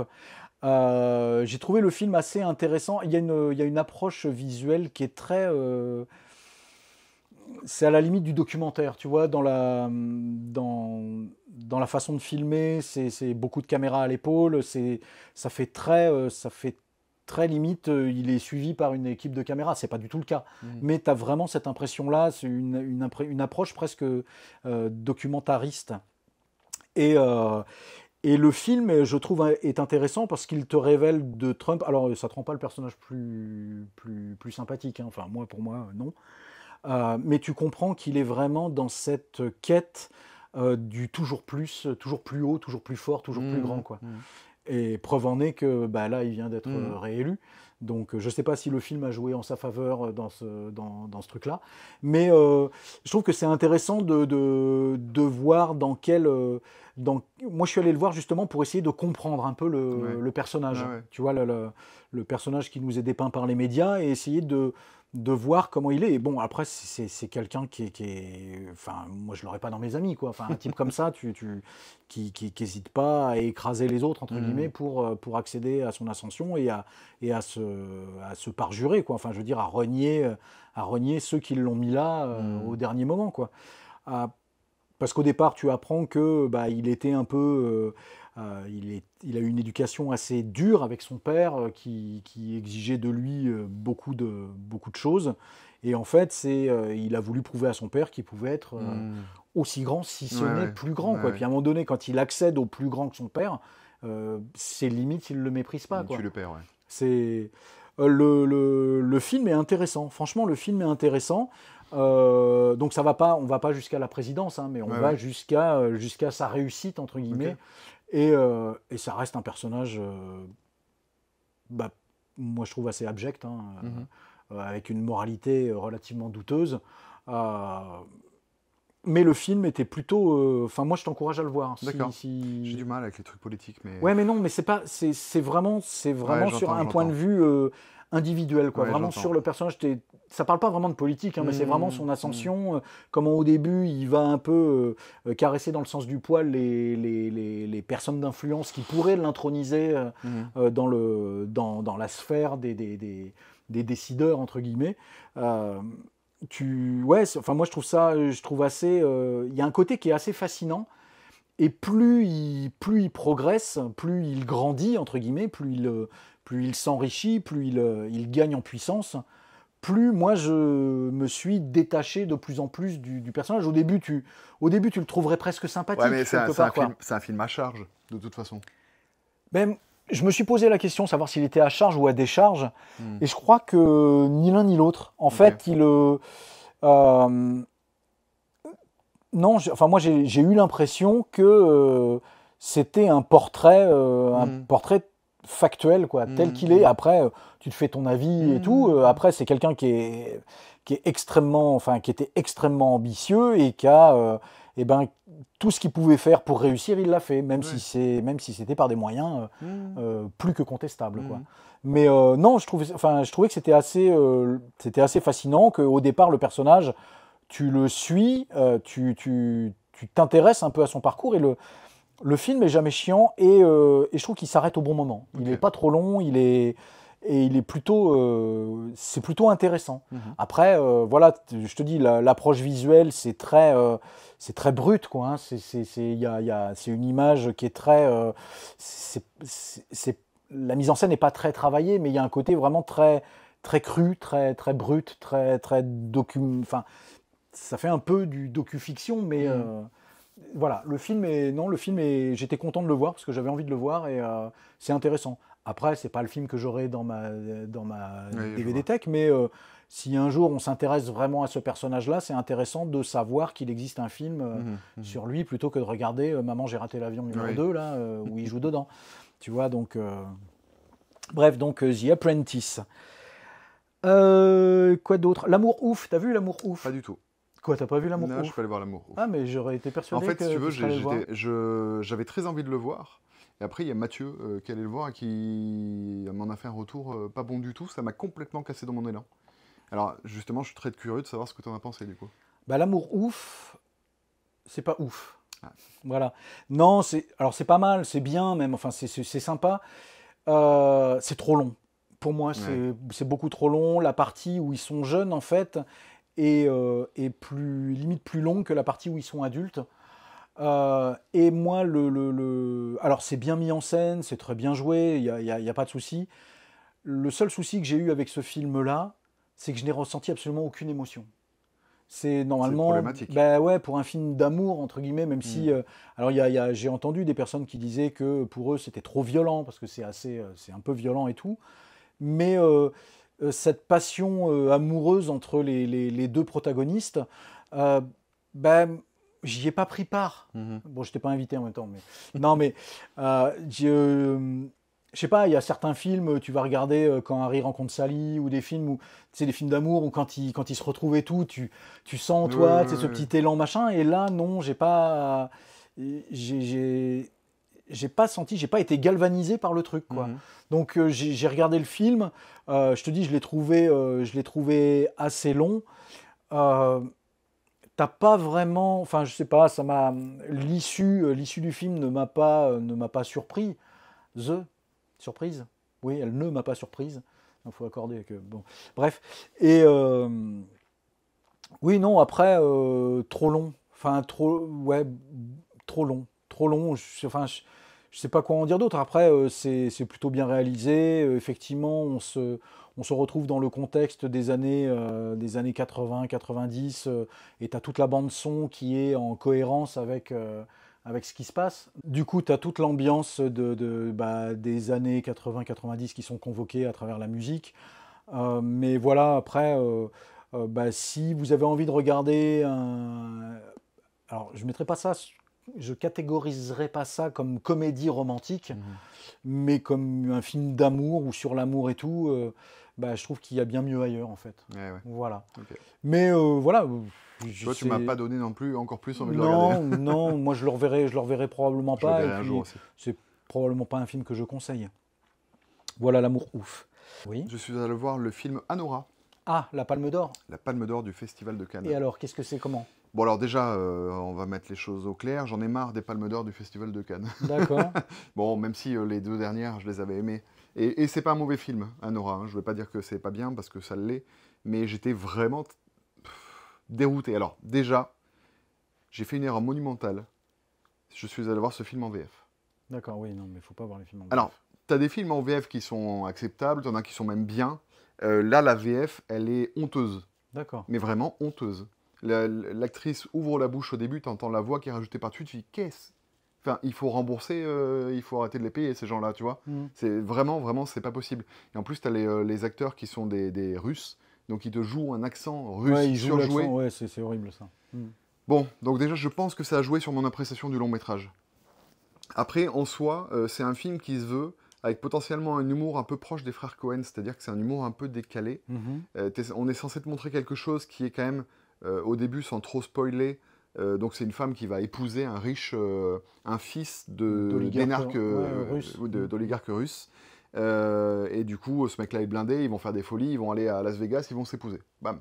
Sauf que là, t'as la famille qui dit, Qui s'oppose au truc. qui s'oppose en disant, bah non, en fait, ton mariage, on l'annule. Mhm. Donc ils viennent et ils séquestrent un petit peu la fille, tu vois. Donc tu as quand même un truc de violence qui est mis en place. Et en fait, tu vas avoir ce personnage féminin qui va être complètement un peu perdu déjà. Et qui va réagir avec un petit décalage par rapport à la situation. Si tu veux, elle n'a pas conscience de la dangerosité de ce qu'elle peut dire ou des choses comme ça. Mhm. Et les personnages justement qui sont censés la séquestrer sont un petit peu maladroits. quand ils le font. Et du coup, c'en est potentiellement drôle. Sauf qu'une fois que tu as compris l'ambiance et ce que ça propose, eh ben, il n'y a pas vraiment d'évolution. Ils vont chercher le mec, le jeune qui s'est marié, parce que lui a fui, en voulant fuir ses responsabilités, parce que c'est ce qu'il fait pendant tout le film. D'accord. Donc ils le recherchent. Donc voilà, pendant tout le film, ils vont rechercher le gamin, et puis une fois qu'ils le trouvent, ils veulent que ce mariage soit annulé, tu vois. C'est bien, mais... Je sais pas, par exemple, Emilia Pérez, moi, ça m'a bouleversé. Donc, tu vois, le Festival de Cannes, la Palme d'Or, alors je sais qu'un film ne peut pas avoir plusieurs prix, je crois, au Festival de Cannes. Donc, vu qu'il avait eu le prix du jury au moment où le festival s'est ouvert, il ne pouvait pas lui redonner ce prix-là. Mais je me suis demandé si vraiment ça le méritait. D'accord. C'est pas un film qu'au final, j'ai envie forcément de te conseiller. Ouais, d'accord, parce que j'ai hésité à le voir, et puis... après, voilà... Ça se regarde, c'est cool, mais c'est pas plus marquant que ça au final. D'accord. C'est un peu dans la mouvance voilà, des femmes fortes du moment, donc ça joue un peu là-dessus, quoi. Je vais embrayer sur un deuxième film que je suis allé voir pas plus tard qu'il y a quelques jours. Oui. Je suis allé voir Juré numéro 2. Je l'ai vu aussi. Super, bon, on va pouvoir en parler. De Clint Eastwood. De Clint Eastwood. Qu'en as-tu pensé 94 ans, quand même, le bonhomme. Hein. Ouais, 94 ans. Bah, il s'est toujours... je trouve que sa mise en scène est toujours impeccable, c'est très propre, les plans sont bien composés. Moi, j'ai bien aimé. Je trouve qu'il traite la question du conflit moral de manière assez intéressante, parce que même de la toi... culpabilité. Ouais, c'est ça, tu te poses la question, complètement. tu te mets à la place de ce gars-là, qu'est-ce que tu aurais fait à sa place j'ai bien aimé sur le fait qu'au début, tu as l'impression qu'il va convoquer 12 hommes en colère de Sidney Lumet, que le film que j'adore, moi je trouve, j'adore ce film.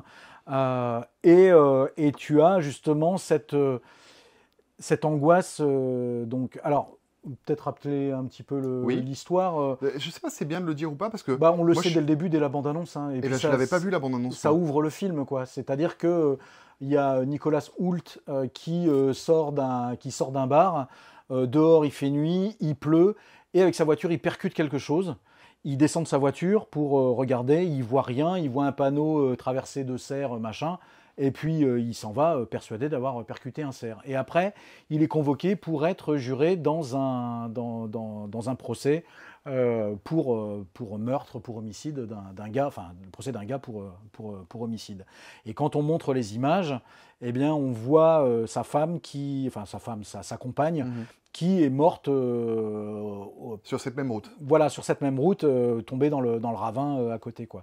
Et là, le juré se rend compte que c'était peut-être pas un cerf qu'il avait percuté, que c'était potentiellement lui le responsable de potentiellement, on ne sait pas vraiment.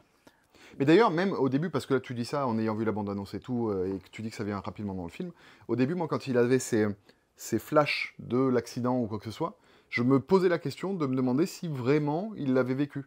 Tu vois, s'il n'y avait pas un côté, il imaginait que potentiellement c'était lui qui avait pu faire ça. Ah ouais, non, pour moi c'était lui. Enfin, moi, ça faisait pas un pli dès le départ. Moi, j'ai eu un doute quand même pendant quelques minutes au début du film. Non, pour moi, c'était clair et net que c'était lui qui était responsable de la mort de la nana. Mais bon, c'était un accident. Je veux dire, il n'a pas fait exprès. C'est juste qu'à un moment donné, il a regardé son portable. Donc, parfois, la vérité est injuste. Ne regardez pas vos portables quand vous conduisez. Tu navigues entre deux positions. Est-ce que tu as envie que... Parce qu'il y a un côté injuste. C'était vraiment accidentel, ça aurait pu arriver à n'importe qui. Ce gars-là, alors c'est un ancien alcoolique qui est en phase de, alors on dit pas rémission pour l'alcoolisme, mais rédemption. Enfin bon, il arrête de boire justement. Il va être papa, il va avoir un bébé, tout ça. C'est le gars qui est bienveillant avec tout le monde. C'est un gentil gars, quoi, tu vois. Et à côté de ça, entre lui donc qui mérite pas ça, mais le gars qui est accusé de meurtre, qui n'a pas tué sa femme, il ne mérite pas non plus de prendre perpète. Mais c'est plutôt quelqu'un de douteux quand même. C'est ce qui trafique... Oui, mais c'est quelqu'un qui a fait des erreurs aussi dans la vie. Donc, mais il faut qu'il y en ait un qui paye, quoi. Non, mais moi, ce que j'ai adoré, c'est vraiment cette balance qui est faite, mais vis-à-vis de chaque personnage. C'est-à-dire ce que tu as dit en mode, on va devoir comment dire, choisir si on estime qu'il est coupable ou s'il n'est pas coupable. Enfin, cette question morale est appliquée à chaque personnage dans le film. Les avocats vont se poser cette question. Tous les gens qui sont autour de la table, au début, ils sont hyper tranchés, tous les jurés, en mode puis... il est coupable, c'est sûr. Et puis, ils vont réussir à douter. Et en fait, tout est remis en perspective en permanence. C'est pour ça que ça m'a fait penser à 12 hommes en colère. Et oui. Voyez 12 hommes en colère, si vous ne l'avez pas vu, c'est un chef-d'œuvre. Mais c'est ce qui est très réussi, je pense, dans Juré numéro 2, c'est que toi, en tant que spectateur, quand tu le regardes, ton avis change en permanence. Et vraiment, tu n'arrives pas... Non, moi, moi, en fait, c'est le fait que, donc, du coup, il va se renseigner auprès d'un... Je crois qu'il est avocat, Kiefer Sutherland. Oui, je crois. Voilà, bon, qui fait une toute petite apparition. Il l'était, en tout cas. Mais qui lui dit... ne dis rien, sinon t'es dans la merde. Ouais, sinon c'est 30 ans, c'est sûr, quoi. Parce tu vas prendre perpète, ouais. Et du coup, bah oui, ça fait froid dans le dos, donc... Est-ce qu'il y aurait moyen de négocier quelque chose ou quoi, et sans envoyer quelqu'un en condamnation à perpétuité pour un crime qu'il n'a pas commis et qu'il sait en son âme et conscience qu'il n'a pas commis, quoi. Qu'est-ce qui est juste dans la vie? Que les décisions soient appliquées de façon neutre dans la justice et que du coup, tu aies l'impression que ce soit injuste, ou alors de dénoncer et de vivre avec le remords toute ta vie. En fait, c'est un petit peu ça que pose comme question le film. Parce qu'on sent... Il y a un moment donné où il tranche, il dit, bah tu sais quoi, moi je vais m'occuper de la vie de ma fille, et tant pis. Et à partir de ce moment-là, il y a la culpabilité qui s'installe. Ah, mais moi, c'est à partir de ce moment-là où, du coup, ce personnage a cessé de m'être sympathique, quelque part. Puisque... Mais, oui. C'est... Enfin... Ouais, peut-être qu'ils auraient dû rester sur un statu quo, sur le fait qu'ils n'arrivaient pas à se décider, quoi. Ah, mais après, il te parle de la culpabilité, justement. Oui. Parce que, justement, l'avocate aussi, il va avoir ce problème de culpabilité. Mince, je sais, maintenant que je sais la vérité, qu'est-ce que j'en fais? Effectivement, si je l'exploite au grand jour, ma carrière est ruinée. Il y a un mec bien qui potentiellement va aller en prison, mais par contre, l'autre qui est actuellement en prison ne mérite pas de l'aide. Donc, qu'est-ce que je fais de tout ça? Moi, j'ai adoré cette fin. Quand elle revient, la porte s'ouvre, basta. T'es mal, quoi. Mon Dieu! J'étais là, mais dites-nous la suite. Et non, la dites pas, parce qu'en fait, on ne peut pas savoir. Mais je pense clairement que quand elle revient, c'est pour lui dire désolé, je vais dévoiler les choses. Parce qu'en fait, ce qui est... Alors, moi, j'aime beaucoup Toni Collette. Je trouve qu'elle joue très bien. Et justement, dans son regard, quand elle est à la porte, tu sens que elle fait vraiment une croix consciente sur sa carrière, mais parce que son devoir moral supplante le truc. Nicolas Soult... moi je l'aime bien. Moi je sais pas, je trouve que je trouve qu'il passe pas grand chose dans son. Il a un regard un peu. C'est un peu un gamin, mais je trouve qu'il est assez mono-expressif. Moi il m'a véhiculé des émotions quand même par le regard. Mais Toni Collette, je la trouve nettement supérieure à lui, vraiment très très supérieure à lui. Et j'ai aimé ça, le fait que dans son regard, on sentait que. Tant pis, je sacrifie ma carrière, mais je peux pas laisser passer ça, quoi. Mais en même temps, quand t'as ça, t'es mal, tu sais, t'es mal parce que tu te mets aussi à la place du gars. En fait, puis à la place de la femme qui va se retrouver sans son mari. Oui, mais sauf que t'avais envie que le gars soit acquitté aussi, quoi. Tu vois, donc t'es dans cette espèce de dualité. En fait, ce qui est très frustrant, et en même temps, t'as ce petit sentiment en tant que spectateur de suspense, c'est que tu te dis, il peut faire en sorte que l'autre soit innocenté, mais que lui n'ait rien. Il aurait pu s'en sortir. Sauf qu'il donne trop d'indices.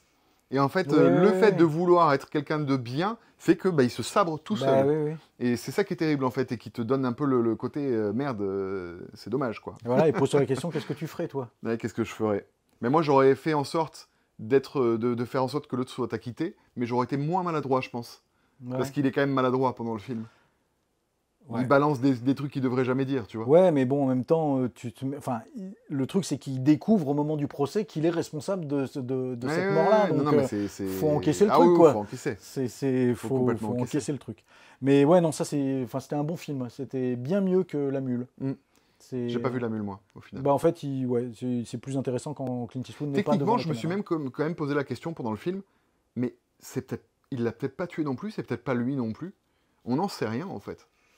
Ouais, mais parce que lui se sent coupable, parce qu'il sait qu'il y a quelque chose qui s'est passé. Il a percuté quand même quelque chose. Oui, et alors, il a fait réparer sa voiture. À ce moment-là, ce soir-là, à cet endroit-là. Non, mais c'est fort probable, mais on n'en a pas non plus la certitude. Oui. Tu vois? Oui, il n'y en a pas la certitude, mais... Mais enfin, pour moi, ça faisait pas un pli que c'était lui qui était responsable. Et comme les autres jugent que ça fait pas un pli que c'est celui qui est accusé qui est responsable. Oui, mais sauf que tu sais que toi, enfin, tu as des éléments, toi en tant que spectateur, tu as des éléments que le juré et que les jurés n'ont pas. Ouais, mais tu vois, il te pourrait faire la suite en te montrant qu'en fait, il n'était pas responsable, tu vois. Et ça te changerait ton regard en disant merde, j'ai porté jugement sur une personne. Parce que c'est ça, ça parle de ça aussi. Oui, c'est ça, oui. Mais bref, moi je le conseille vraiment parce que j'étais bien, grosse surprise. Je savais vraiment pas ce que j'allais voir. Et puis j'étais un peu en mode, bon, bah, c'est ses derniers films. La Mule, les gens ne trouvaient pas ça bien. C'est pas La Mule, son dernier. C'était quoi l'autre? Non, Macho Man. Voilà, Macho Man. C'est celui-là que j'ai pas vu. Parce que La Mule, je l'ai vu. Non, Cry Macho. Non, Cry Macho. Cry Macho. Cry Macho. Voilà, Cry Macho, je l'ai pas vu. Et il y avait eu beaucoup de retours bien, négatifs. Et du coup, je me disais, bon, bah, peut-être qu'il est vraiment sur la fin, tu vois. Bah, je pense qu'il faut plus. Enfin, il faut. Bah, parce que dans Cry Macho, il jouait le bellâtre alors qu'il a plus vraiment l'âge. Sans blague. Ouais. Bref. Pour moi, le dernier film que j'ai vu, c'est Monsieur Aznavour. Que j'ai vu pas plus tard qu'hier. La prestation de Tahar Rahim, vraiment exceptionnelle. Enfin, franchement, je me suis même demandé pendant le film si c'était pas lui qui chantait. Et du coup, je suis allé checker sur Google. Et alors, il a chanté les chants d'Aznavour, mais comme sa voix aussi différait un peu par moment, ça a été remixé un peu avec par intelligence artificielle. Alors, je sais pas si c'est par intelligence artificielle, mais alors. Le casting, il est vraiment bon. Il joue super bien. Tous les personnages sont attachants. Moi, je suis allé le voir parce que finalement, je connais pas grand-chose de la vie d'Aznavour. Et tu apprends pas mal de choses. Tu apprends tout son parcours, comment il a bossé avec Edith Piaf. Tu vois, il y a même l'actrice qui joue Edith Piaf. Je la trouve plutôt bien. Il y a même un acteur qui joue Johnny Hallyday jeune. Ils n'ont pas repris Marion Cotillard pour faire un espèce de multiverse. Ouais, non, ils n'ont pas fait ça. Et c'est plutôt pas mal. Mais le film est long. Il est même trop long. Et parce que en fait, il y a beaucoup de chansons et ce sont les grands classiques de Aznavour et tu y as droit. Et le film est chapitré et chaque chapitre porte le nom d'une de ses chansons. En fait, tu apprends. Et alors, je fais un parallèle avec The Apprentice sur Trump.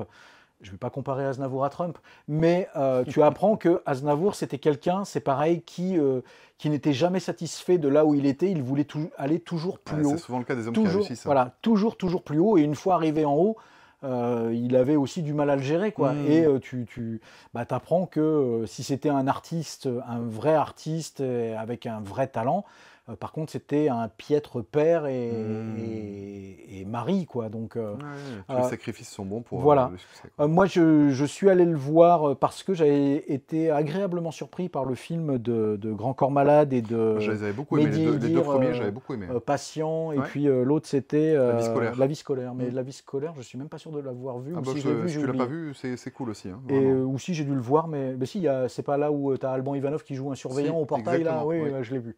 Je l'ai vu, mais du coup, il m'en reste pas grand-chose. Donc, Monsieur Aznavour, alors après, c'est un biopic, c'est très français. Enfin, je veux dire, c'est très académique, c'est très propre, c'est limite, tu sais, on disait tout à l'heure un film à charge ou à décharge. Oui, c'est trop pro Aznavour. Ouais, c'est très pro Aznavour, même si il te montre que un film hommage, quoi. Que c'était pas franchement un bon père et que et d'ailleurs il le dit dès le départ à sa première femme, entre guillemets, il lui dit que si je dois sacrifier ma famille pour réussir, j'hésiterai pas. Donc, mais après voilà, tu suis un petit peu ce succès-là, mais en fait. Le film dure plus de 2 heures, 2 heures et quart, un truc comme ça. Je pense qu'il gagnerait à être plus court. En fait, tu arriverais à condenser toute cette histoire-là sur un format 52 minutes à la télévision, quoi, quelque part. J'exagère un peu, mais le fait qu'on entende les chansons, qu'on le voit se produire sur scène, il y a quelques effets de mise en scène qui sont sympas pour faire vraiment cette évolution dans le temps. Mais il y a aussi un petit truc où tu es un peu perdu par moment parce que tu sais plus trop à quelle époque tu te situes, tu te repères à la coiffure d'Aznavour, tu vois comment il a un peu évolué, mais tu sais plus trop où tu te situes dans l'histoire, et au début c'était au début ça a été un peu difficile. Mais voilà, je trouve que par moments ça traîne un peu en longueur, ça traîne même vraiment en longueur. Mais par contre, la performance de Tahar Rahim, il est magistral, quoi, vraiment magistral dans ce film. Donc, mais après, voilà, si vous vous intéressez à Aznavour, si vous je aimez le bien verrai, les je pense. biopics, c'est intéressant à voir, c'est intéressant, mais j'ai pas eu l'impression d'être devant un grand film. Enfin, pourtant, il s'en donne les atours, si Ouais, tu ouais, veux, je quoi. vois. Mais mais pour la performance, hein, pour la performance de tous les acteurs, hein, c'est vraiment bien joué, mais c'est trop long. C'est trop long. Ça traîne en longueur. Je pense que ça mériterait d'être un peu raccourci, quoi. Mhm. Au moins une demi-heure de moins, quoi. D'accord. Voilà. Tu parlais d'Alban Ivanov. Je Oui. suis allé voir le Challenger. Ah, et alors, c'est la version de Rocky. C'est la version de Rocky française, Ouais. figure-toi. Non, c'est très... Alors, c'est particulier comme film. C'est un petit film. Mhm. C'est un petit film. On le sait quand on va le voir, je pense. Hein, on imagine Alban Ivanov. Donc, Alban Ivanov... C'est Ivanov. Ivanov, pardon. Le pitch est plutôt sympa, en fait. C'est un amateur de boxe qui, d'ailleurs, n'a jamais fait aucun combat. Qui est plutôt en surpoids, enfin c'est Alban Ivanov, hein, de toute façon, qui est costaud aussi, hein, mais qui est pas taillé, on va dire, pour la compétition. Il s'était entraîné pour le film. Hein. Ça m'étonne pas. Qui va se retrouver un peu malgré lui à devoir affronter le futur champion d'Europe. Alors ça va pas être un combat officiel, puisqu'en fait c'est via une comment on appelle ça, une invective. Sur les réseaux sociaux, en fait. Encore une fois, c'est les réseaux sociaux qui vont faire gonfler le truc. Et du coup, le boxeur professionnel va dire, bah, puisque c'est ça, ouais, je l'affronte, pas de problème. Et du coup, en fait, via les sponsors et tout, lui, ça va lui faire rentrer beaucoup d'argent, donc ça va lui changer sa vie. Donc il va être très content de ça. Mais il va surtout prendre une revanche sur sa vie à lui, parce que son père était boxeur. Et son père avait refusé d'accepter un combat qui était, si tu veux, une consécration qui aurait été une consécration dans sa vie. Donc lui, il va prendre une revanche, parce que c'est un petit peu un loser aussi. Il va prendre cette revanche en acceptant ce combat, et en se disant, bah, finalement, je vais le faire. Alors que tout le monde lui dit, mais tu vas mourir. Parce que mec, t'as jamais fait de combat dans ta vie, tu vas mourir. Donc il décide, si tu veux, pour contrecarrer un petit peu le truc, de dire, bah, je vais pas le gagner ce combat, mais ce que je vais faire, c'est essayer de rester debout jusqu'à la fin. C'est Rocky, donc là. il va tout jouer, ouais, mais il va pas mettre de coups. D'accord. Si tu veux, il va tout jouer sur le fait d'encaisser. Toute sa préparation physique va être sur le fait qu'il se mange des torgnoles dans tous les sens pour être suffisamment solide, pour ne pas crever le jour où il va faire le combat. Donc si tu veux, cet axe-là, je le trouve plutôt drôle. Et puis Alban Ivanov, moi, c'est quelqu'un qui m'est sympathique, je l'aime bien dans ses sketchs. Bien aussi, Du coup, ça fonctionne. Alors, il y a des bons petits trucs qui ont été trouvés. Il y a un petit ventre mou au milieu du film, malheureusement. Et alors, à la fin, ça c'est rigolo, parce que à la fois, tu passes dans un truc où tu te retrouves devant Rocky, avec un patriotisme, un truc, vraiment, tu as envie qu'il s'en sorte. Il y a 2-3 actions qui sont complètement pas crédibles du tout, et t'y crois. Tu vois, comme dans Rocky, vraiment, parce que si tu fais attention à la technique de boxe dans Rocky, tu te dis, ils font n'importe quoi, les mecs. Hein. Stallone, c'est pas un boxeur, hein. Ils ont jamais la garde, hein. Tu vois, donc ils boxent comme ça. Ils ont toujours le visage bien exposé, tu sais. Donc clairement, là, on est dans le même principe, c'est-à-dire que niveau technique, niveau véracité des faits, ça marche pas. Mais par contre, niveau sensation, en tant que spectateur, tu t'y retrouves. Tu dis, ils ont réussi à me faire ressentir des sentiments avec cette merde-là. Donc en fait, c'était plutôt sympathique. C'était un moment un peu inattendu, là aussi. C'est pas génial, mais c'est divertissant. Et puis c'était c'était sympathique. Donc, voilà, je voulais aller le voir éventuellement, mais bon, j'ai pas pris le temps de le voir. Est-ce que vous êtes toujours là, les gens? Ouais, parce que au regard, enfin, quand tu compares les films de septembre, on en avait 4 chacun, un truc comme ça, et puis là, on a... Et il y a pas mal de choses à voir en décembre, là, en novembre qui arrive, là. Ouais. Donc, tant mieux. Ouais. Tant mieux. Bah, du coup, on se retrouve dans un mois pour la suite. Pour la suite. Mais pas fin. Oh non. Oh non. Il y aura toujours quelqu'un. Portez-vous bien, allez au cinéma, et puis voilà. Et dites-nous dans les commentaires si vous avez kiffé le nouveau décor. Oui. Et puis le canapé qui est bien confortable. Et le chat qui fait que passer. À bientôt. Ciao.